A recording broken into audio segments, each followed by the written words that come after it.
జై శ్రీరామ్. అందరికీ నమస్కారం. Welcome to news Akhanda. నేను మీ కస్తూరి శ్రీధర్. స్పిట్టింగ్ జిహాదీ అంటే తెలుసా మీకు? అదే చేసుకునే అన్నంలో అన్నం కావచ్చు, జ్యూస్ కావచ్చు, ఇవన్నీ ఉంటాయి కదా, వాటిలో ఊసేది ఇటన్నీ చేస్తూ ఉంటారు కొంతమంది కావాలనే. దాన్ని స్పిట్టింగ్ జిహాదీ అంటారనమాట.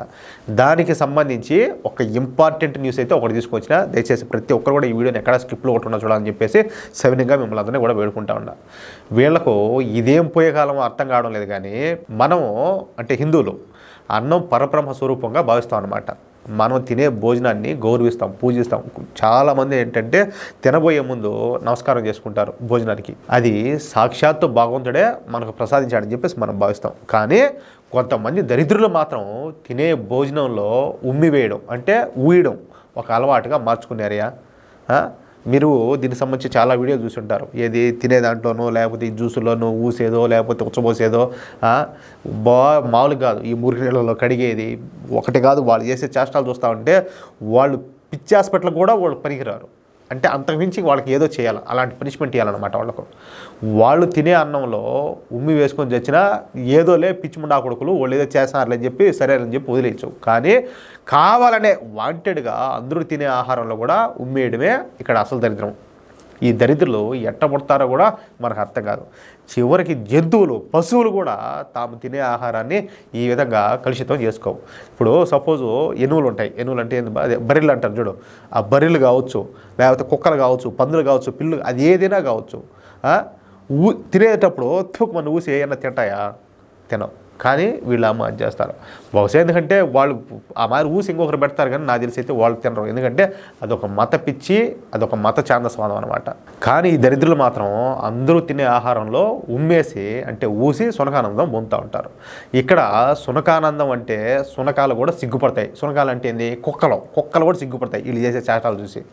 ఈ విధంగా ఆహారంలో ఉమ్మి వేసే దరిద్రులకు యోగి ఆదిత్యనాథ్ గారు స్పిట్టింగ్ జిహాదీ అని పేరు పెట్టారు. నిజానికి వీళ్ళకు ఆ పేరు కరెక్ట్. నేను ఈ సందర్భంగా ఒక మాట చెప్తా.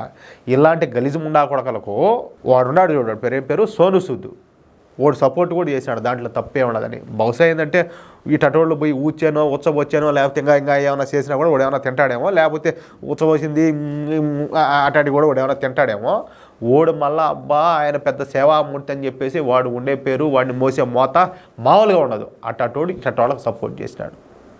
తెలుసు కదా మీకు అదంతా కూడా. అది మ్యాటర్. అయితే ఉత్తరప్రదేశ్లో ఈ మధ్యకాలంలో ఇటువంటి స్పిట్టింగ్ జిహాదీ సంఘటనలో దాదాపు 4 దాకా వెలుగులోకి వచ్చినాయి రీసెంట్గా. దీంతో యోగి ఆదిత్యనాథ్ గారు 2 రోజుల క్రితం హోటల్స్లో పనిచేసే వాళ్ళ మీద కఠిన నిబంధనలు అయితే అమలు అయితే ఇచ్చిన సంగతి మనకు అందరికీ కూడా తెలిసిందే. దీని మీద మనం ఒక వీడియో కూడా చేసుకున్నాం. నేను మళ్ళీ గుర్తు చేస్తున్నాను మీకు. ఏది ఖచ్చితంగా ఇప్పుడు ఎవరిదైతే హోటల్ ఉంటుందో, చిన్నది కావచ్చు పెద్దది కావచ్చు, వాడికి సంబంధించిన పేరుతో ఆ బోర్డు ఉండాలా, వాళ్ళ లైసెన్స్ ఉండాలా, ప్రతి ఒక్కడు మాస్కు లేకపోతే ఇది క్యాపు ఇవన్నీ పెట్టుకోవాలా, చేతులకు గ్లౌజులు వేసుకోవాలా, వంట చేసే కాడ సీసీ కెమెరాలు పెట్టాలా అని చెప్పి ఆయన ఒక కఠినమైన నిర్ణయాలు అయితే తీసుకున్నాడు అనమాట. దాన్ని వెంటనే అమలు చేయాలని చెప్పేసి అందరికీ ఒక ఆర్డర్ కూడా జారీ చేసినాడు. అయితే ఈరోజు మళ్ళీ మరొక స్పిట్టింగ్ జిహాదీ వెలుగులోకి వచ్చింది. ఉత్తరప్రదేశ్లోని లక్నోలో ప్రసిద్ధి చెందినటువంటి ఒక హోటల్ ఒకటి ఉంటుంది. ఆ హోటల్ పేరే నరేష్ హోటల్. అక్కడ రోటీలు, పలావు బాగా ఫేమస్ అంట. పలావ్ అంటారు కదా, అది బిర్యానీ మారి ఉంటుంది, అవి బాగా ఫేమస్.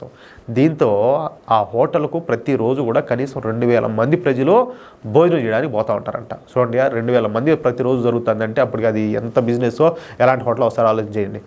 అయితే ఈ హోటల్లో షహజాద్ అనే ఒక దరిద్రుడు పనిచేస్తూ ఉన్నాడు. ఇక వీడు ఈ మధ్యకాలంలో అక్కడ అంటే వాడు వండుతాడు కదా, ఆ తినే దాంట్లో చేసే దాంట్లో అవి రోటీలు కావచ్చు లేకపోతే చికెన్ కావచ్చు, దాంట్లో ఉమ్మేయడమే పనిగా పెట్టుకున్నాడు. ఉమ్మేయడం అంటే ఏంది? పని ఊసేది. అయితే యోగి ఆదిత్యనాథ్ గారు ఈ వంటశాలలో అంటే కిచెన్లో తప్పనిసరిగా సీసీటీవీలు ఉండాలని చెప్పేసి ఆదేశించడంతో ఆ హోటల్ వాళ్ళు కూడా తమ వంటశాలలో అంటే కిచెన్లో ఇమ్మీడియట్గా సీసీటీవీలు అయితే పెట్టించినారు, అంటే సీసీ కెమెరాలు. అంతే. ఇక ఈ షహజాద్ వచ్చేసి ఆహారంలో ఉమ్మి వేసే సంఘటన అక్కడ వెలుగులోకి వచ్చింది. అది కూడా ఈ షహజాదాగాడు కేకరిచ్చి ఉమ్మేస్తాడంట. కేకరిచ్చి అంటే అంటారు చూడు, ఆ మాదిరిగా కేకరిచ్చి ఉమ్మేస్తాడు. ఇక ఇది చూసినటువంటి ప్రజలు ఈ షహజాదా గాడిని మామూలుగా కాదు, బండకే ఉతికినట్టు వేరే ఉతికి పారదొబ్బినారంటే. నడిచేదానికి కూడా వీలు లేకుండా సాగొట్టి పారదొబ్బినారు. తర్వాత వీడిని పోలీసులకు అప్పగించారు. ఇక పోలీసుల చేతల్లో కూడా ఎట్టుంటుందో మనకు తెలుసు. అందులో యోగి ఆదిత్యనాథ్ టీం పోలీసు వాళ్ళు అంటే ఇంక వాళ్ళు నెక్స్ట్ లెవెల్లో వాళ్ళు వేరే లెవెల్ ఉంటారు. వాళ్ళ బాధ్యుడు మామూలుగా ఉండదు. మామూలుగా పెద్దవాళ్ళ కాలంలో ఏంటంటే కొంచెం పాత రోజుల్లో ఏది 80s 90s వాళ్ళకి తెలుస్తుంది. ఈ ఊరి చెత్త కోసి ఊరి కొడతారనమాట బేసి. ఏది ఆ ఓట్లు రాలేదానికి ఆ మారి ఉంటుంది వాళ్ళ పూజ, మామూలుగా ఉండదు అట్ట. కాబట్టి నేను ఒక మాట చెప్తాను ఇక్కడ, దయచేసి మనం ఏ హోటల్ పడితే ఆ హోటల్కి పోయి భోజనం చేయకుండా దయచేసి కొంచెం ఏదైనా వెనక ముందు చూసి ఆలోచన చేసి తినడం కూడా బెటర్. ఎందుకంటే ఆడి పడితే ఆడిపోయి మనం తిన్నామనుకో, వాళ్ళు దాంట్లో ఏం కలుపుతారో ఏం చేస్తారో కూడా తెలియదు. అవునా, నేను చెప్పేది కరెక్టా లేదా ఒకసారి మీరే ఆలోచించండి.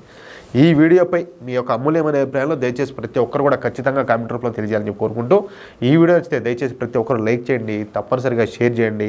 ఇంతవరకు మన ఛానల్ సబ్స్క్రైబ్ చేసుకోకపోతే దయచేసి ప్రతి ఒక్కరు మన ఛానల్ సబ్స్క్రైబ్ చేసుకోండి. అలాగే మేము అందించే ప్రతి వీడియోకు సంబంధించి మీకు నోటిఫికేషన్ రావాలంటే తప్పనిసరిగా బెల్ సింబల్ అయితే క్లిక్ చేయండి. అది మాత్రం దయచేసి మర్చిపోకండి. ప్లీజ్. జై శ్రీరామ్.